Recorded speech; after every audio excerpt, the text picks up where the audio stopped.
Hello students, welcome back to Turning Point classes. In today's session, I discuss the most important problems in second PU physics from the point of second PU final exam. ನಾವು second P U ಸಿಲಿ ಎಷ್ಟು problems ಮಾಡಬೇಕು ಫಿಸಿಕ್ಸಲ್ಲಿ maths ತರಹ ಇಲ್ಲಿ hundreds of problems thousands of problems ಮಾಡೋಕ್ಕಾಗಲ್ಲ. ಸುಮಾರಾಗಿ ಒಂದು 30ರಿಂದ 40 problem ನೀವು ನೋಡ್ಕೊಂಡ್ಬಿಟ್ರೆ ನಮ್ಮ ಎಕ್ಸಾಮಲ್ಲಿ ಕೊಟ್ಟಿರುವಂಥ 5 ಪ್ರಾಬ್ಲಮ್ಗಳಲ್ಲಿ 3 ಪ್ರಾಬ್ಲಮ್ ಮಾಡಬೇಕಾಗುತ್ತೆ, ಅದನ್ನು ಆರಾಮಾಗಿ ಮಾಡ್ಬೋದು. ಸೊ ಅದಕ್ಕೋಸ್ಕರ ನಾನು ಈ ಕ್ಲಾಸ್ಗಳಲ್ಲಿ ಇಂಪಾರ್ಟೆಂಟ್ ಪ್ರಾಬ್ಲಮ್ಸ್ ಕ್ಲಾಸ್ಗಳಲ್ಲಿ ಸುಮಾರಾಗಿ ಒಂದು 20ರಿಂದ 25 ಪ್ರಾಬ್ಲಮ್ ಮಾಡ್ತೀನಿ. ಅಷ್ಟು ಪ್ರಾಬ್ಲಮ್ಸ್ ನನ್ನ ದೃಷ್ಟಿಯಲ್ಲಿ ಸಾಕು. ಅಷ್ಟು ನೋಡ್ಕೊಂಡ್ಬಿಟ್ರೆ ನೀವು 15 ಮಾರ್ಕ್ ಸ್ಕೋರ್ ಮಾಡ್ಬೋದು. ಮತ್ತು ಹಳೆಯ ಕ್ವಶನ್ ಪೇಪರ್ಸ್ನ ನೀವು ರೆಫರ್ ಮಾಡಿದರೆ ಕೆಲವಾರು ಪ್ರಾಬ್ಲಮ್ಗಳು ರಿಪೀಟ್ ಆಗ್ತಿದೆ. ಸೊ ಈ ಪ್ರಾಬ್ಲಮ್ಗಳು ನೀವು ಸ್ವಲ್ಪ ಒತ್ತು ಕೊಡಬೇಕಾಗುತ್ತೆ. ಅದರ ಬಗ್ಗೆ ಗಮನ ಜಾಸ್ತಿ ಕೊಟ್ಟರೆ ನಿಮಗೆ ಅನುಕೂಲ ಆಗುತ್ತೆ. ನಮಗೆ ಯಾವ ಚಾಪ್ಟರಿಂದ ಪ್ರಾಬ್ಲಮ್ಸ್ ಬರುತ್ತೆ ಅನ್ನೋದು ನಮ್ಮ ಬ್ಲೂ ಪ್ರಿಂಟಲ್ಲಿ ಚೆನ್ನಾಗಿದೆ. ಫಿಸಿಕ್ಸ್ ಟೆಕ್ಸ್ಟ್ ಬುಕ್ಕಲ್ಲಿ ಫಸ್ಟ್ ಚಾಪ್ಟರ್ ಸೆಕೆಂಡ್ ಚಾಪ್ಟ್ರಿಂದ ಒಂದು ಪ್ರಾಬ್ಲಮ್ ಬರುತ್ತೆ, ಥರ್ಡ್ ಆ್ಯಂಡ್ ಫೋರ್ತಿಂದ ಒಂದು ಪ್ರಾಬ್ಲಮ್ಮು, ಫಿಫ್ತ್ ಚಾಪ್ಟ್ರಲ್ಲಿ ಪ್ರಾಬ್ಲಮ್ಸ್ ಇಲ್ಲ, ಸಿಕ್ಸ್ತ್ ಆ್ಯಂಡ್ ಸೆವೆಂತಿಂದ ಒಂದು ಪ್ರಾಬ್ಲಮ್ ಬರುತ್ತೆ, ಏಯ್ತ್ ಚಾಪ್ಟ್ರಲ್ಲಿ ಏನೂ ಪ್ರಾಬ್ಲಮ್ಸ್ ಇಲ್ಲ, 9th ಆ್ಯಂಡ್ 10th ಒಂದು ಪ್ರಾಬ್ಲಮ್ ಬರುತ್ತೆ, ಮತ್ತು 11, 12, 13 ಈ 3 ಚಾಪ್ಟರ್ಗಳಿಂದ ಒಂದು ಪ್ರಾಬ್ಲಮ್ ಬರುತ್ತೆ. 14th ಅಲ್ಲಿ ಪ್ರಾಬ್ಲಮ್ಸ್ ಇಲ್ಲ, 15th ಅಲ್ಲೂ ಪ್ರಾಬ್ಲಮ್ಸ್ ಇಲ್ಲ. ಇವತ್ತಿನ ಕ್ಲಾಸಲ್ಲಿ 2 ಇಂಪಾರ್ಟೆಂಟ್ ಪ್ರಾಬ್ಲಮ್ಸ್ ಮಾಡ್ತೀನಿ. ಸೆಕೆಂಡ್ ಚಾಪ್ಟರಿಂದ ಒಂದು ವರ್ಕ್ ಎಕ್ಸಾಂಪಲ್, ಇನ್ನೊಂದು ಎಕ್ಸಸೈಸು. ಈ ಪ್ರಾಬ್ಲಮ್ಮು ಭಾಳ ಸರಿ ಕೇಳಿದ್ದಾರೆ ಸೆಕೆಂಡ್ ಪಿ ಯು ಪೇಪರ್ಗಳಲ್ಲಿ.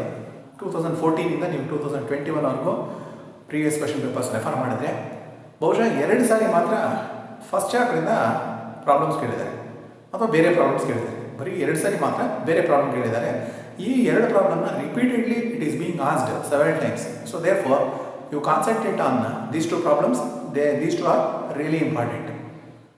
ಇದನ್ನು ನೋಡಿ ಹೇಗೆ ಅಂತ. Coming back to the first problem. 2 charges 3 into 10 power minus 8 coulomb and minus 2 into 10 power minus 8 coulomb are located 15 centimeter apart. At what point or points on the line joining the 2 charges is the electric potential is 0. Take the potential at infinity to be 0. So ಇದು question, ಇದು work example ನಮ್ಮ text ಬುಕ್ಕಲ್ಲಿ. ನೋಡಿ, ಇದಕ್ಕೆ 2 case ಇದೆ.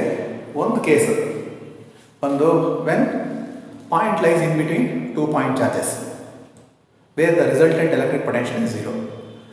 ಇನ್ನೊಂದು ಬಂದು when point lies outside the line joining 2 charges. When point lies outside the line joining 2 charges, you should take this point closer to weaker charge.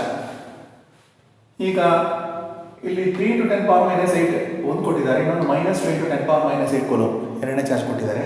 ಇವೆರಡರಲ್ಲಿ weaker charge ಬಂದು ಇದು. So second ಕೇಸಲ್ಲಿ ನಾವೇನು ಮಾಡ್ತೀವಿ, ನಾವು ತಗೊಳ್ಳೋಂಥ ಪಾಯಿಂಟ್ನ ಇದಕ್ಕೆ ಹತ್ತಿರದಲ್ಲಿ ತಗೊಳ್ತೀವಿ. ಅಂದರೆ ಇದರಿಂದ ತುಂಬ ದೂರ ಇರಬೇಕು, ಈ ಪಾಯಿಂಟ್ನ ನಾವು ಇಟ್ಕೋಬೇಕು. ಬೈ ಮಿಸ್ಟೇಕ್ ನೀವೇನಾದರೂ ಆಪೋಸಿಟ್ ಡೈರೆಕ್ಷನ್ ತೊಗೊಂಡ್ಬಿಟ್ರೆ, ಅಂದರೆ ಇದ್ರ ಹತ್ತಿರದಲ್ಲಿ ತೊಗೊಂಡ್ರೆ ನಿಮಗೆ ಡಿಸ್ಟೆನ್ಸ್ ಬಂದು ನೆಗೆಟಿವ್ ಬರುತ್ತೆ. ಗಾಬರಿಯಾಗ ಅವಶ್ಯಕತೆ ಇಲ್ಲ, ಪಾಯಿಂಟ್ನ ಚೇಂಜ್ ಮಾಡಿಬಿಟ್ರೆ ಕರೆಕ್ಟಾಗಿ ರಿಸಲ್ಟ್ ಬರುತ್ತೆ. ಇಷ್ಟೇ.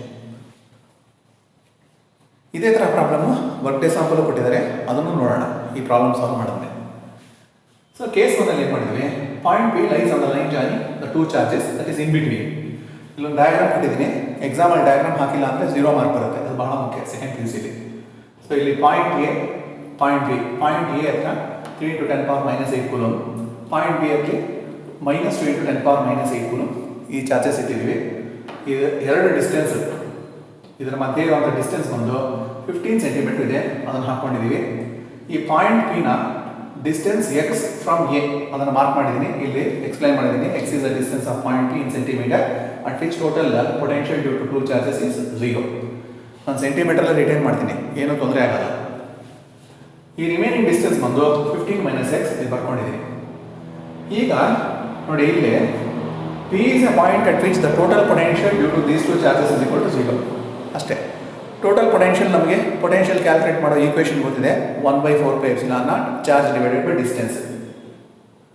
1/4πε0 charge at A, Q subscript A divided by distance of this point from A is AP, plus potential at P due to charge at B, that is nothing but 1/4πε0 QB by PB is equal to 0.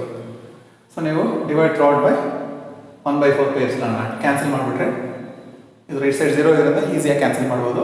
QA by AP plus QB by PB is equal to 0 ಬರುತ್ತೆ. QAನ charge at ಎನ 3 × 10⁻⁸ ಕೊಟ್ಟಿದ್ದಾರೆ, ಅದನ್ನು ಬರ್ಕೊಂಡಿದ್ದೀನಿ. AP ಬಂದು ನಾನು ಡಯಾಗ್ರಾಮಲ್ಲಿ x ಬರ್ಕೊಂಡಿರೋದ್ರಿಂದ x centimetre ಅಂತ ಬರೆದಿದ್ದೀನಿ. ಪ್ಲಸ್ QBನ -2 × 10⁻⁸ ಕೂಲಮ್.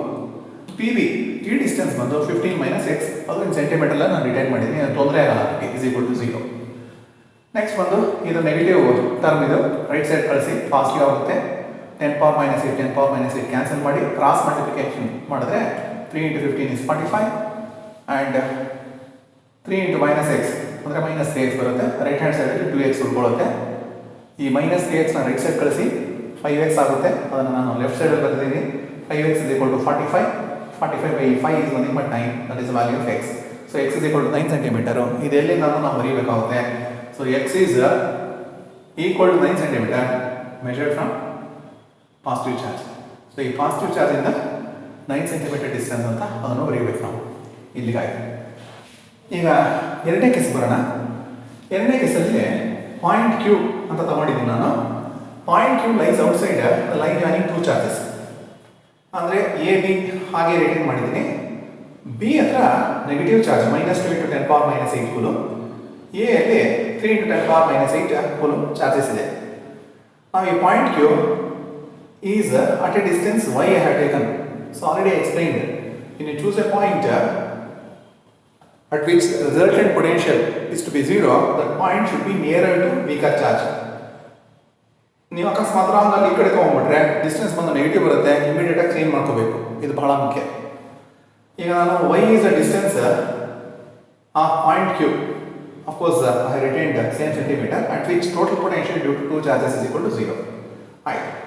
ಈಗ ಪ್ರೀವಿಯಸ್ ಕೇಸ್ ತರಹನೇ 1/4 ಪೈ ಎಪ್ಸಿಲಾನ್ ನಾಟ್ ಇಲ್ಲಿ potential at Q due to charge at A plus potential at Q due to charge at B, ಅವೆರಡನ್ನ ಆ್ಯಡ್ ಮಾಡಿ ಈಕ್ವೇಟ್ ಟು 0. ಇದನ್ನು ಮಾಡಿರೋದು 1/4 pi epsilon naught charge at A divided by distance ಬಂದು 15 + y ಅಂತ ನಾನು AQ ಅಂತ ಬರ್ತಿದ್ದೀನಿ, 1 line extra ಬರ್ತಿದ್ದೀನಿ, plus 1/4 pi epsilon naught charge at B divided by distance BQ is equal to 0.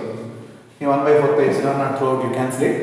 Cancel ಆದಮೇಲೆ QA ಬಂದು 3 × 10⁻⁸ ಕೂಲಮ್ ಡಿವೈಡೆಡ್ ಬೈ ಡಿಸ್ಟೆನ್ಸ್ ಬಂದು ಇದು 15 ಸೆಂಟಿಮೀಟರ್ ಪ್ಲಸ್ y, 15 + y ಬರುತ್ತೆ, plus charge at B is nothing but -2 × 10⁻⁸ divided by this distance is y is equal to 0. Next ಇದು negative term ಇದೆ, right side ಕಳಿಸಿ, ಅದು positive ಆಗುತ್ತೆ. 10⁻⁸ cancel ಮಾಡಿ cross multiplication ಮಾಡಿದ್ರೆ 3y ಲೆಫ್ಟ್ ಹ್ಯಾಂಡ್ ಸೈಡಲ್ಲಿ, right ಸೈಡಲ್ಲಿ 2 × 15 is 30 plus 2y. So 2y ನ ಲೆಫ್ಟ್ ಹ್ಯಾಂಡ್ ಸೈಡ್ ತೊಗೊಂಬನ್ನಿ, y is equal to 30 centimeter.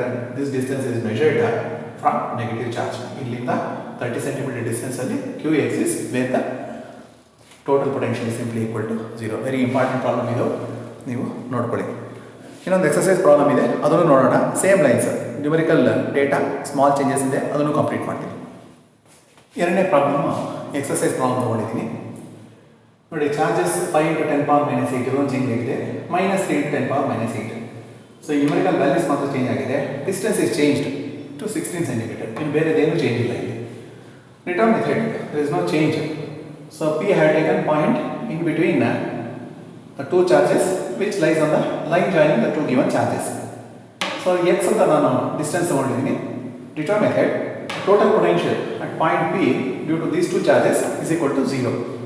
Potential 1/4 pi epsilon naught charge at A divided by distance AB plus 1/4 pi epsilon naught charge at B divided by PB is equal to 0. So ಕೊಟ್ಟಿರೋ ಚಾರ್ಜಸ್ನ ಇಲ್ಲಿ ಬರೆದಿದ್ದೀನಿ. QA ಬಂದು 5 × 10⁻⁸ divided by distance x ಇದೆ, plus charge at B -3 × 10⁻⁸. Distance is ಇಲ್ಲಿಂದ ಇಲ್ಲಿಗೆ 16 centimeter ಇದೆ, ಅದನ್ನು ಮೈನಸ್ ಮಾಡಿದ್ರೆ ಎಷ್ಟು 16 - x ಬಂತು, ಅದನ್ನು ಬರ್ಕೊಂಡಿದ್ದೀನಿ. ಸೊ ಇದನ್ನು ಸಿಂಪ್ಲಿಫೈ ಮಾಡಿ, ಇದು ನೆಗೆಟಿವ್ ಟರ್ಮ್ ಇದೆ, ರೈಟ್ ಸೈಡ್ ಕಳಿಸಿ 10⁻⁸ ಕ್ಯಾನ್ಸಲ್ ಮಾಡಿದ್ರೆ ಕ್ರಾಸ್ ಮಲ್ಟಿಪ್ಲೈ ಮಾಡಿದ್ರೆ ನಿಮಗೆ x is equal to 10 centimeter which is measured from positive charge. ಇಷ್ಟು ಸಾಕು. ಎರಡನೇ ಕೇಸಲ್ಲೂ ರಿಟರ್ನ್ ಮೆಥಡ್ ಕೊಟ್ಟಿರೋ ಎರಡು ಚಾರ್ಜಲ್ಲಿ ವೀಕರ್ ಚಾರ್ಜ್ ಬಂದು -3 × 10⁻⁸. ಅದಕ್ಕೋಸ್ಕರ ಅದರ ಹತ್ತಿರದಲ್ಲಿ ನಾನು ಪಾಯಿಂಟ್ Q ತೊಗೊಂಡಿದ್ದೀನಿ. So at Q total potential is 0. Potential at point Q due to charge at A plus potential at Q due to charge at B is equal to 0. So ಅದಕ್ಕೆ 1/4πε0 charge at A divided by distance A Q plus 1/4πε0 charge at B divided by distance B Q is equal to 0. Q A ಬಂದು 5 × 10⁻⁸ ಬರ್ತಿದ್ದೀನಿ, A Q ಬಂದು 16 + 5. Q B charge at B is -3 × 10⁻⁸ divided by distance ಬಂದು y is equal to 0. Of course ನಾನು ಸೆಂಟಿಮೀಟ್ರಲ್ಲ retain ಮಾಡಿದ್ದೀನಿ x and ವೈನ. ಈ second term right side ಕಳಿಸಿ 10⁻⁸ cancel ಮಾಡಿ, ಇಲ್ಲೂ ಕ್ಯಾನ್ಸಲ್ ಮಾಡ್ಬೋದು ಬೇಕು ಅಂದರೆ, ಇಲ್ಲ ರೈಟ್ ಸೈಡ್ ಕಳಿಸಿ ಕ್ಯಾನ್ಸಲ್ ಮಾಡಿ. ನೆಕ್ಸ್ಟ್ ಒಂದು ಕ್ರಾಸ್ ಮಲ್ಟಿಪ್ಲೈ ಮಾಡಿ ಸಿಂಪ್ಲಿಫಿಕೇಶನ್ ಮಾಡಿದ್ರೆ ನಿಮಗೆ 24 ಸೆಂಟಿಮೀಟರ್ ಬರುತ್ತೆ. ಈ ಡಿಸ್ಟೆನ್ಸ್ನ ನಾವು ಮೆಷರ್ ಮಾಡಿರೋದು ನೆಗೆಟಿವ್ ಚಾರ್ಜಿಂದ.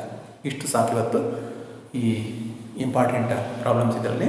ಟರ್ನಿಂಗ್ ಪಾಯಿಂಟ್ ಕ್ಲಾಸಸ್ಗೆ ಸಬ್ಸ್ಕ್ರೈಬ್ ಆಗಿಲ್ಲ ಅಂದರೆ ಸಬ್ಸ್ಕ್ರೈಬ್ ಆಗಿ. ಸಿಂಪ್ಲಿಫೈಡ್ ಫಿಸಿಕ್ಸ್ ವೀಡಿಯೋಸು ಭಾಳ ರಿಲೀಸ್ ಆಗಿದೆ, ಮತ್ತು ಕೆಸೆಟ್ಗೆ ಸಂಬಂಧಪಟ್ಟಿರುವಂಥ ವೀಡಿಯೋಗಳು ಭಾಳ ಅಪ್ಲೋಡ್ ಆಗಿದೆ. ಈ ಲಿಂಕ್ನ ನಿಮ್ಮ ಫ್ರೆಂಡ್ಸ್ ಜೊತೆ ಶೇರ್ ಮಾಡಿ, ಲೈಕ್ ಮಾಡಿ. ಇದಕ್ಕೆ ಎನ್ಕರೇಜ್ಮೆಂಟ್ ಬೇಕು, ವೆರಿ ಇಂಪಾರ್ಟೆಂಟ್. ನೀವು ಎನ್ಕರೇಜ್ ಮಾಡಿದ್ರೆ ವಿಡಿಯೋಗಳು ಫಾಸ್ಟಾಗಿ ಬರುತ್ತೆ, ಅನುಕೂಲನೂ ಆಗುತ್ತೆ. God bless.